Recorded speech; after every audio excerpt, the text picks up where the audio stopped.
اور جب بیٹا یا بیٹی پیدا ہوں تو سب سے پہلا حق یہ ہے کہ ان کے کان کے اندر اذان کہی جائے،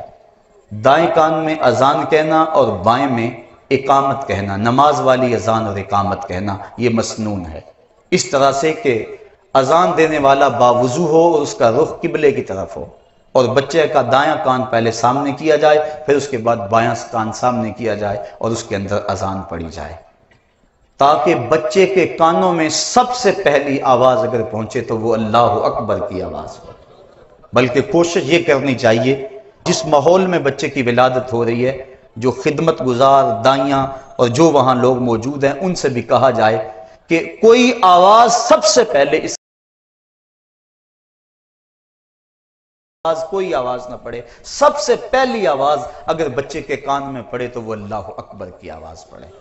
ہر بچہ فطرت اسلام پہ پیدا ہوتا ہے، آقا کریم نے ارشاد فرمایا کل مولود یولد علی الفطرہ فابواہ یہودانہ او یمجسانہ او ینصرانہ، ہر بچہ فطرت اسلام پہ پیدا ہوتا ہے، اب اس کے ماں باپ اس کو یہودی، عیسائی اور مجوسی بناتے ہیں، اس لیے جب بچہ پیدا ہو تو اس کے کان کے اندر اللہ اکبر کی صدا پہنچے، وہ جان جائے کہ میں حضور کے غلاموں کے گھروں میں آیا ہوں اور حضور کی غلامی مجھے نصیب ہوئی ہے۔ اور آج ماہرین اس بات کو بیان کرتے ہیں کہ پہلی آوازیں بچپن میں جو بچے کے کانوں میں پڑتی ہیں وہ ان کا فہم نہیں رکھتا، لیکن اس کے باوجود ساری زندگی وہ ان آوازوں سے مانوس رہتا ہے اور اس کے اثرات اس کے دل میں اترتے ہیں۔ تو بچے کے کانوں میں سب سے پہلے اللہ کی بڑائی کی اور حضور علیہ السلام کی گواہی کی آواز پڑے، پھر بچے کو تحنیک دینا، گٹی جس کو کہا جاتا ہے، یہ بھی مسنون ہے۔ موجودہ دور میں کچھ ڈاکٹر اس کی مخالفت کرتے ہیں، لیکن گٹی کے جو فوائد ہیں اس پر بھی ماہرین نے گفتگو کی ہے، اس سے بچے کو بہت سارے فوائد ملتے ہیں اور بچہ فصیح ہوتا ہے۔ وہ شہد یا کھجور لے کے بچے کے تالو پر اس کو مل دیا جائے اور پورے منہ میں اس کو پھیلا دیا جائے، اور اگر کوئی اچھا اور نیک آدمی گٹی دے تو یہ ایک اچھی اور نیک فعل ہے۔ بچہ جب 7 دن کا ہو تو اس کا عقیقہ کرنا مسنون ہے، بچے کے لیے 2 جانور اور بیٹی کے لیے 1 جانور، وہی شرائط جو قربانی کے جانور کی شرائط ہیں، ان کے ساتھ اس کو عقیقہ کر دیا جائے، اور عقیقے کا جو گوشت ہے کوشش کریں اس کی ہڈیاں نہ توڑیں،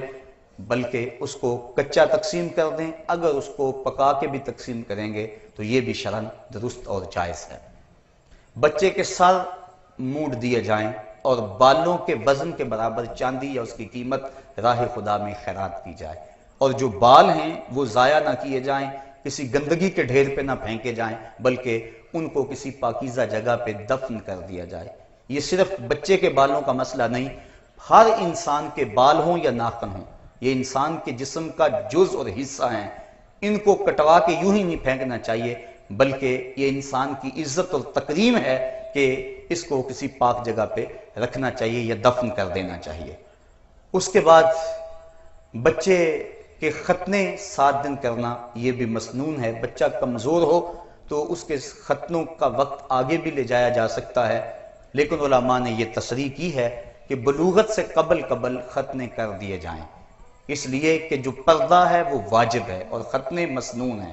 تو سنت ادا کرنے کے لیے ایک واجب توڑنا پڑے گا اگر بلوغت کے بعد ختنے کیے، لہذا بلوغت سے قبل جب چاہیں آپ ختنے کر دیں گے، لیکن بہتر یہ ہے کہ 7ویں دن ختنے کر دیے جائیں۔ ہاں اگر کوئی شخص اسلام لاتا ہے بلوغت کے بعد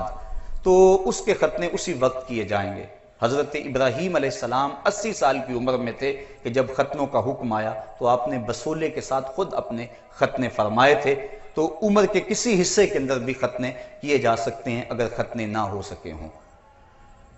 پھر اچھا نام رکھ دینا، یہ 7ویں دن اگر نام رکھ دیں تو یہ مسنون ہے، اس سے قبل نام رکھنا بھی جائز ہے، لیکن مسنون یہ ہے کہ 7ویں دن نام رکھا جائے۔ اور آقا کریم نے ارشاد فرمایا تسموا باسماء الانبیاء، اپنے بیٹوں کے نام نبیوں کے ناموں پہ رکھیں، اور پھر فرمایا احب الاسماء، بہترین اور محبوب ترین اسماء جو ہیں وہ اللہ کے ہاں وہ عبداللہ اور عبد الرحمن ہیں،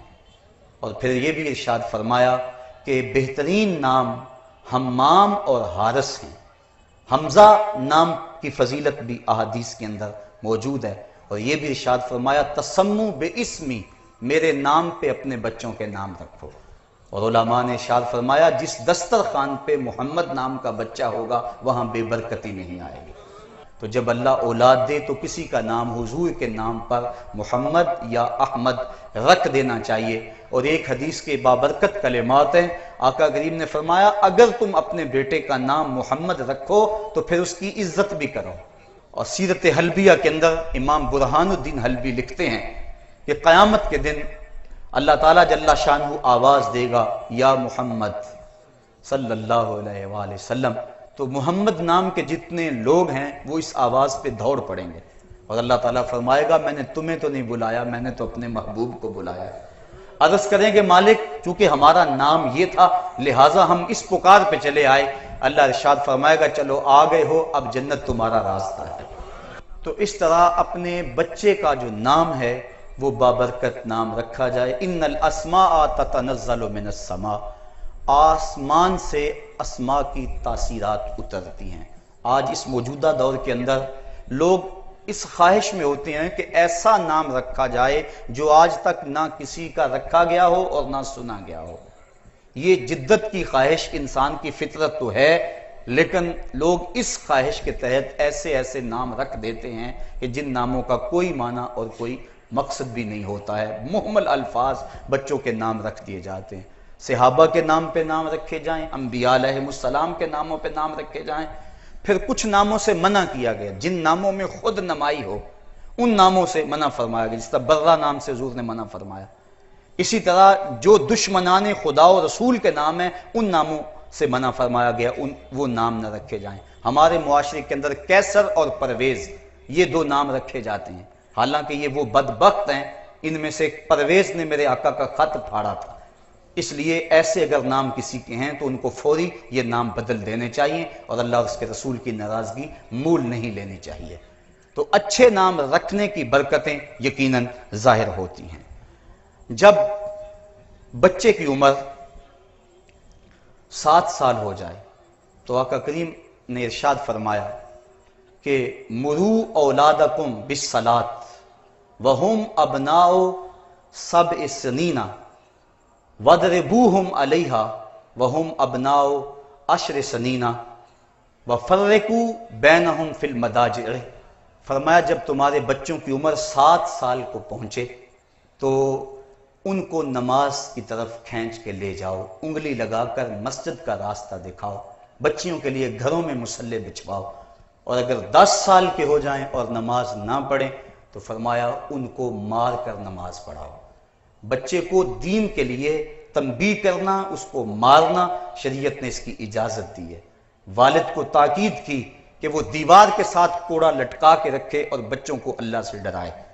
یہ جو سکولوں کی دیواروں کے اوپر اب لکھا ہوا ہے کہ مار نہیں پیار، یہ شریعت کی روح کے منافی ہے۔ استاد کی مار کے اندر بھی پیار ہوتا ہے اور بچے کو وہ تہذیب سکھاتا ہے۔ اس طرح تو بچے آوارہ مزاج ہو رہے ہیں، اگر استاد کا یا والدین کا ڈر نہ ہو تو وَضْرِبُوهُمْ کے لفظ خطبہ حدیث میں موجود ہے کہ ان کو مارو، اور جب وہ 10 سال کے ہو جائیں تو ان کے بستر بھی الگ کر دو، کیونکہ اس وقت وہ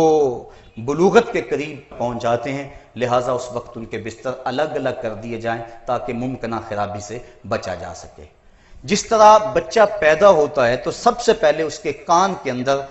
اللہ کی بڑائی کی آواز پہنچانا مسنون ہے، اس طرح جب بچہ بولنے لگے اور اس کی زبان فصیح ہونے لگے تو حدیث میں آتا ہے سب سے پہلے اس کے لبوں پہ لا الہ الا اللہ جاری کرواؤ، وہ سنے تو سب سے پہلے اللہ اکبر کی صدا، اور وہ بولے تو سب سے پہلے لا الہ الا اللہ کی صدا، اور اس کے بعد محمد الرسول اللہ سکھاؤ، اس کے بعد آیت الکرسی سکھاؤ، اس کے بعد سورہ حشر کی آخری 3 آیتیں سکھاؤ، اور پھر اس کے بعد فرمایا علموا رجالکم سورۃ المائدہ وعلموا نساءکم سورۃ النور، اور جو مرد ہیں لڑکے ہیں انہیں سورہ مائدہ سکھاؤ، اور جو لڑکیاں ہیں انہیں سورۃ النور سکھاؤ۔ اور پھر آقا کریم علیہ السلام نے یہ بھی ارشاد فرمایا کہ اپنی اولاد کو کتابت سکھاؤ، علموہ الکتابہ، ان کو کتابت سکھاؤ، لکھنا سکھاؤ، والسباحہ، اور ان کو تیرنا سکھاؤ، والرمایا، اس کو تیر اندازی سکھاؤ، اور ایک روایت میں ہے گھڑ سواری سکھاؤ، ان کو گھوڑے پہ بیٹھ کے سفر کرنا ان کو سکھاؤ، اور فرمایا ان کو سوائے پاکیزہ کے کوئی اور رزق نہ دینا، یہ تمہارا تحفہ